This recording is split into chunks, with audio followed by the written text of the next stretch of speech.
বিসমিল্লাহির রহমানির রহিম।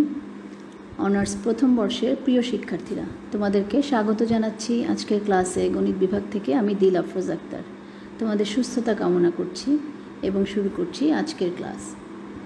আজকের বিষয় ক্যালকুলাস 1, অধ্যায় 19, গামা এবং বিটা ফাংশন। এই অধ্যায়টি খুবই ইম্পর্ট্যান্ট একটি অধ্যায়।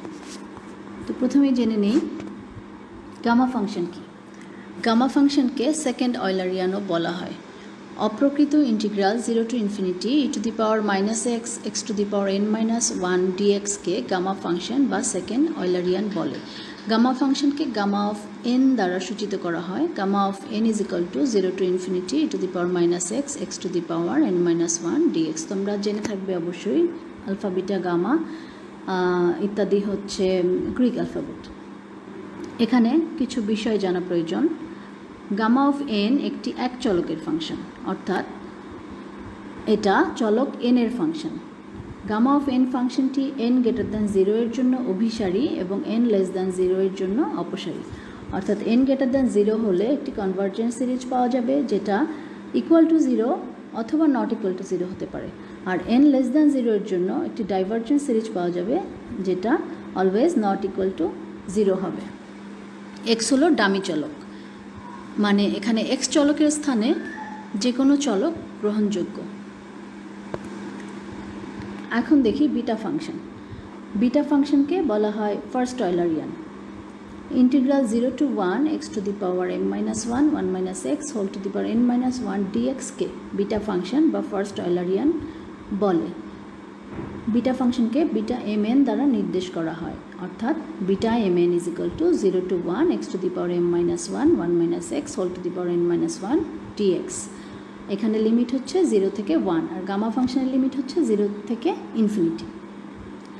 একই রকম কিছু বিষয়। বিটা mn একটি দুই চলকের ফাংশন, অর্থাৎ এটা চলক m এবং n এর ফাংশন। বিটা mn ফাংশনটি অভিসারী হবে যখন mn 0-র চেয়ে বড়, আর অপসারী হবে যখন mn 0-র চেয়ে ছোট। এবং এখানেও x ডামি চলক, অর্থাৎ x এর স্থলে অন্য যে কোনো চলক গ্রহণযোগ্য। এখন একটি সূত্রের প্রমাণ আমরা দেখব। দেখাও যে beta mn is equal to 0 to infinity y to the power n-1 divided by 1 plus y whole to the power m plus n dy is equal to 0 to infinity y to the power m-1 divided by 1 plus y whole to the power m plus n dy।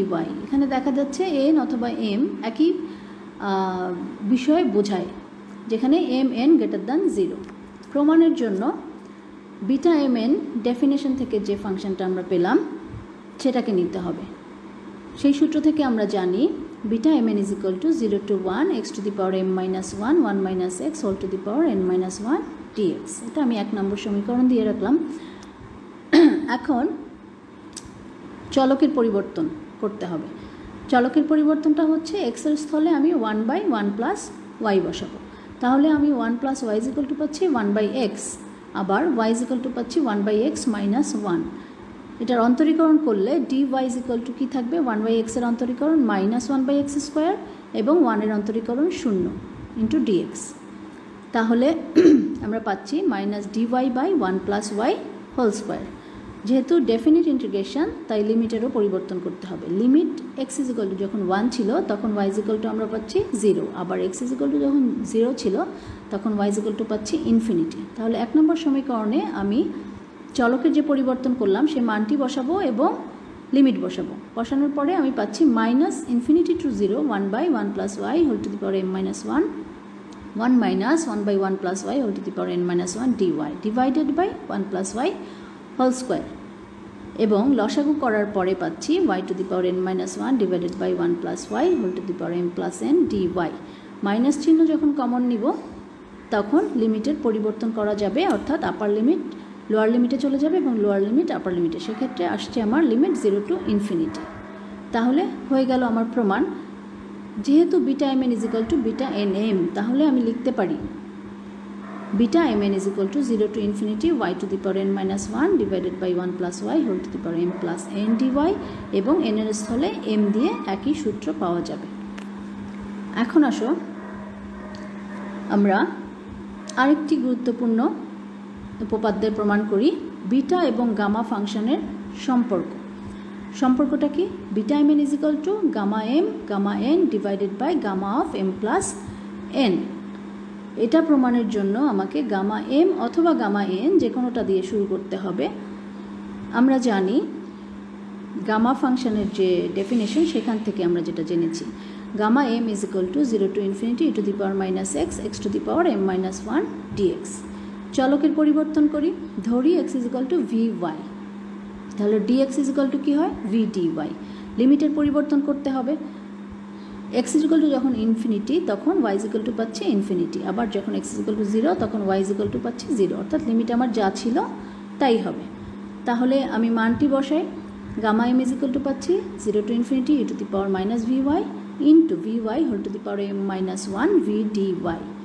এখন V এর term V to the power M minus 1 e to the power minus V Y Y to the power M minus 1 V D Y. তারপরে আসছে 2 নম্বর সমীকরণটা কি 0 to infinity e to the power minus V Y V to the power M Y to the power M minus 1, অর্থাৎ V এর power minus 1 এবং plus 1 কাটাকাটি গিয়ে থেকেছে V to the power M, বাকি যা ছিল সেটা ঠিকই থাকবে। এটা হলো 2 নম্বর সমীকরণ। সিমিলারলি আমরা বলতে পারি gamma of N is equal to 0 to infinity e to the power minus V V to the power N minus 1 D V. Gamma ফাংশনের যে ডেফিনিশনটা আছে সেটার সাথে মিলিয়ে দেখো 3 নম্বর সমীকরণটি। এখন 2 ও 3 গুণ করে পাই, গুণ করে কি পাচ্ছি gamma of N is equal to আমি জাস্ট লিখে দিলাম আমার 2 নম্বর সমীকরণ এবং 3 নম্বর সমীকরণ রাইট সাইডে যা ছিল। তারপরে 0 টু ইনফিনিটি একটা ইন্টিগ্রেশন নিয়ে প্রথমে আমরা কাজ করব, E to the power D V এর টার্ম অর্থাৎ ভি এর টার্মগুলো আমরা থার্ড ব্র্যাকেটের ভিতরে রাখলাম এবং বাইরে Y to the power M minus 1 D Y Y এর টার্মগুলো রাখলাম।